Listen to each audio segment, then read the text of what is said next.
Hey guys, I hope you're well and that your lockdown hasn't been too bad, that you've been able to find some things to do and just keep busy.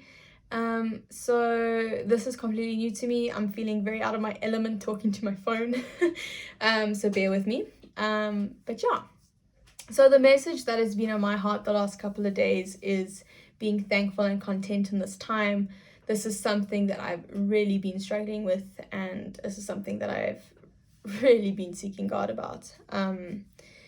Over the last couple of days, I found myself being very negative and fearful and anxious because I had been focused so much on the wrong and everything that's just not working out in the world and all the fear that's surrounding the world. So I became despondent and I just wasn't happy.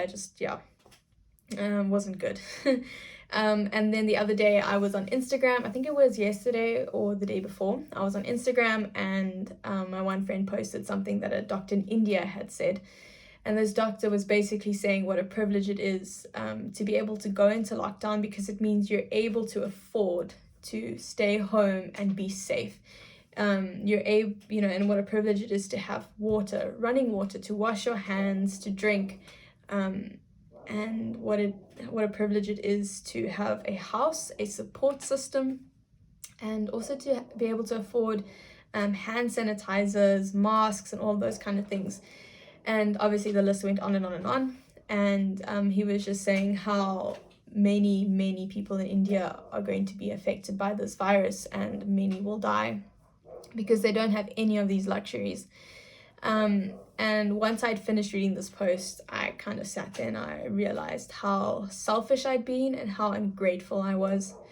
And I realized that everything that I'd taken for granted actually is something, everything that I'd taken for granted is something to be grateful for. And it's something that people in other areas wish they could have and could afford. So I prayed and I just asked God to help me just change my heart and just to change my perspective. So the main verse that I'm going to be focusing on is Philippians 4 verse 12 to 13, which says, "I know what it is to be in need, and I know what it is to have plenty. I have learned the secret of being content in any and every situation, whether well-fed or hungry, whether living in plenty or in want. I can do everything through him who gives me strength."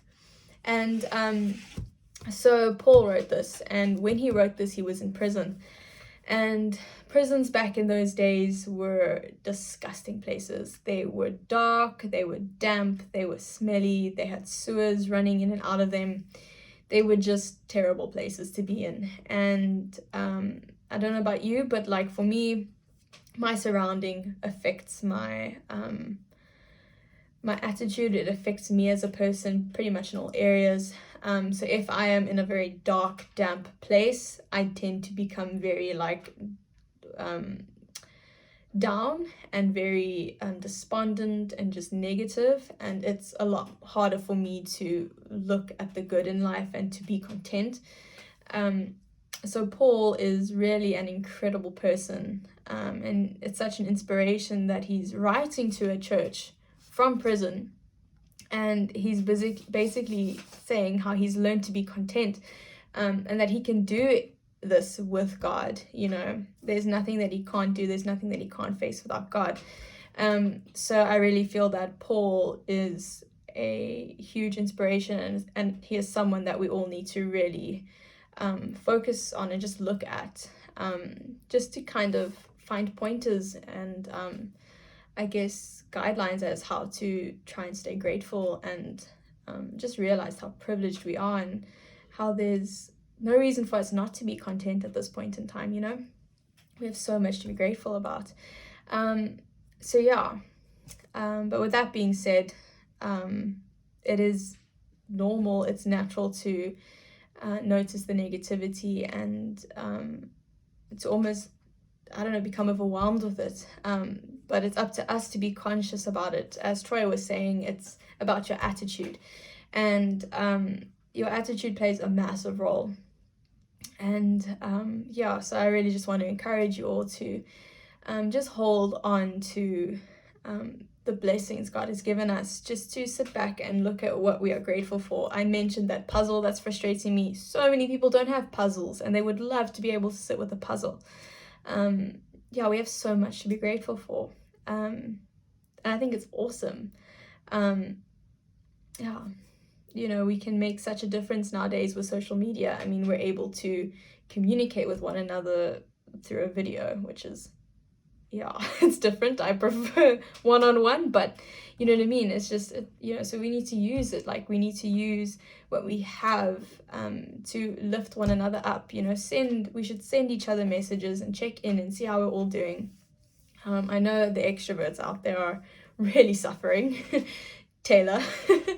But yeah, so I just really wanted to encourage you guys just to focus on the good and don't let yourselves be overwhelmed with the negativity. Yeah.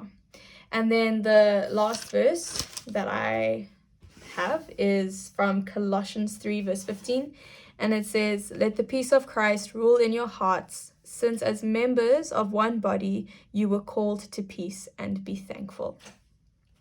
So we were called to have peace and to be thankful. Yeah, so I really just want us all to focus on that.